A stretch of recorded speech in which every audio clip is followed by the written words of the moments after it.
Hello everyone, welcome back to my another video. I hope कि आप सब अच्छे होंगे। मैं भी बिल्कुल अच्छी हूँ। तो मैं आज की वीडियो में बताना चाहती थी कि जब से मैं कनाडा आई हूँ, मैंने कनाडा में इतने सारे ऐसे ऐसे लोग देखे हैं।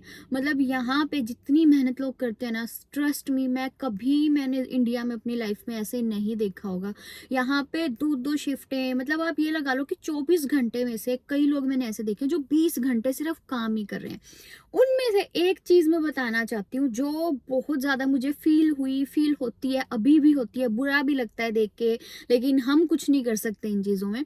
तो वो है 70 प्लस के लोग, 70 प्लस 80 प्लस के लोग भी, अंकल आंटी जो मैंने यहाँ पे देखे हैं, जिनकी एज हो चुकी है, 75 प्लस हो चुकी है, 80 प्लस हो चुकी है।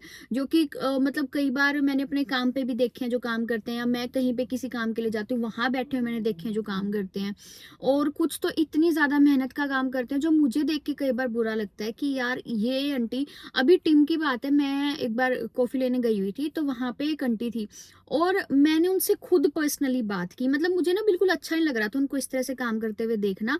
वो ना वहां पे पोचा वगैरह लगा रहे थे टीम होटल्स में।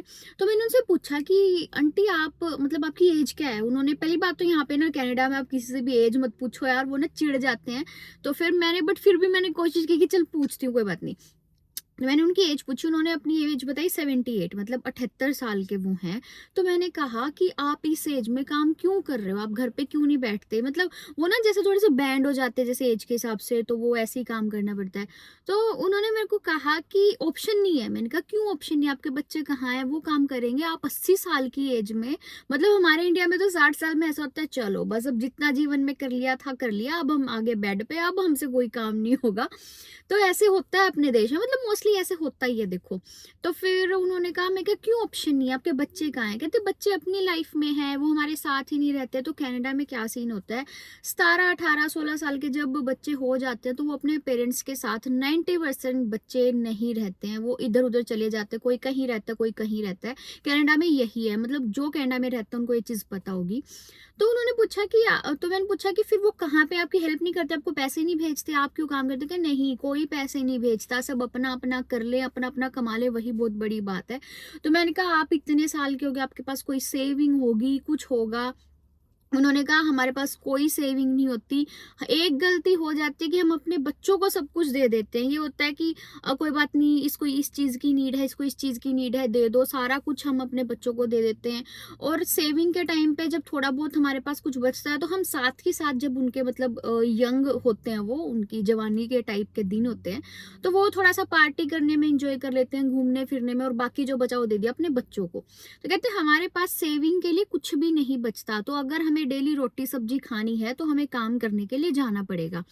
तो ऐसे ही मैंने सुना था, मतलब मैंने काफी लोगों से सुना था कि ऐसी ऐसी चीजें होती है। मैंने सोचा मैं खुद से पूछ के देखती हूँ। तो जब मैंने खुद से पूछा तो यही रीजन मिला उनका भी। तो मेरे को नहीं अच्छा लगा कि 80 80 साल के लोग, अंकल हैं, आंटी है, मैं सबको देखती हूँ काम करते हुए। एक तो आप यकीन नहीं मानोगे, बैंक में ही मैंने एक को देखा था, और वो आंटी, मतलब उनकी एज काफी अच्छी खासी लग रही थी। मतलब उनके फेस पे इतनी रिंकल्स आए हुए थे और हाथ ऐसे कांप रहे थे काम करते हुए। मेरे को देख के बिल्कुल नहीं अच्छा लगता। चलो अच्छी बात है कि वो इस एज में काम कर रहे हैं, शरीर अच्छा ही रहता है, जितना हम लंबे टाइम तक अपने शरीर को चलाते हैं अच्छा रहता है। बट स्टिल इस एज में होता है कि बच्चों को ध्यान रखना चाहिए। बट वही है कि उनके पास सेविंग नहीं होती। कि हम कुछ माँ बाप ज्यादा बड़ी गलती करते हैं कि सब कुछ ही बच्चों को दे देते हैं, नहीं देना चाहिए। कुछ अपनी सेविंग भी रखनी चाहिए ताकि उस टाइम पे हम अपना खा पी सके। बट यही है, चलो अब जो है यही है कनाडा में। तो कनाडा में ये हर किसी के साथ स्टोरी है जो कैनेडियंस लोग हैं। मतलब वो 80 80 साल, 85 85 साल तक भी यहाँ पे काम करने के लिए जाते हैं बाहर। और ये नहीं है कि जाके ऑफिस में बैठ के, बहुत ज्यादा मेहनत वाला काम यहाँ पे वो करते हैं। और उनको कोई शिकायत नहीं होती अपने आप में। जैसे हस्बैंड वाइफ होते हैं अकेले, मतलब जैसे कई बार क्या होता है, मैं शॉपिंग करने जाती हूँ, ग्रोसरी लेने जाती हूँ, तो वहां पे मैंने कई अंकल आंटी ऐसे देखे हैं जिनकी जो ना चल भी नहीं अच्छे से सकते, लेकिन वो सारी शॉपिंग खुद कर रहे हैं, सारी ग्रोसरी ले रहे हैं, उसके बाद बिल पे कर रहे हैं, फिर बाहर निकल रहे हैं, सारा सामान अपना इतना आराम आराम से गाड़ी में रखते हैं, धीरे धीरे से गाड़ी चला के लेके जाते हैं। तो ये लाइफ है यहाँ पे कनाडा में, मतलब ओल्ड एज वाले लोगों की। रियल में हर किसी की यही लाइफ है कनाडा में। मैंने जब से मैं कनाडा आई हूँ मैंने यही चीज नोटिस किया, यही चीज देखी है। कुछ मेरे को बुरा मतलब बहुत ज्यादा लगता है, अच्छा मेरे को कम लगता है। बुरा मतलब अगर मैं ऐसे में अपने पेरेंट्स को इमेजिन करूँ तो मेरे तो आंखों से आंसू निकल आए, खून वाले आंसू निकल आए, कि इस एज में मैं अपने माँ बाप से कभी काम नहीं करवा सकती। इस उम्र में तो उनको सिर्फ मैं बिठा के जितनी हो सके अच्छी लाइफ देने की कोशिश करूंगी। तो मैंने सोचा ये एक चीज आप लोगों के साथ शेयर करनी चाहिए। तो अगर कोई है कि अगर 60 से ऊपर अपने जैसे इंडिया में माँ बाप होते तो कराना ही नहीं चाहिए भाई काम। मैं तो कह रही हूँ 55-60 के बाद अपने माँ बाप को जितना हो सके खुशी दो। अब आपका टाइम है, अब आपकी बारी है कि अपने माँ बाप को जितना हो सके प्यार दो, उनके लिए सब कुछ करो जो उन्होंने आपके लिए किया है। उनके जितना तो हम कभी कर ही नहीं सकते, कभी भी नहीं कर सकते, बट एटलीस्ट कोशिश तो कर सकते हैं। तो बस आई होप कि आपको वीडियो अच्छी लगी होगी। ये मेरे को कनाडा की एक चीज शेयर करने का मन था तो मैंने कर दी। वीडियो अच्छी लगे तो लाइक शेयर सब्सक्राइब। तो फिर मिलती हूँ आपसे नेक्स्ट वीडियो में किसी और टॉपिक के साथ। तब तक के लिए ध्यान रखो, खुश रहो, अपने मम्मी पापा को खूब खुश रखो। Bye bye.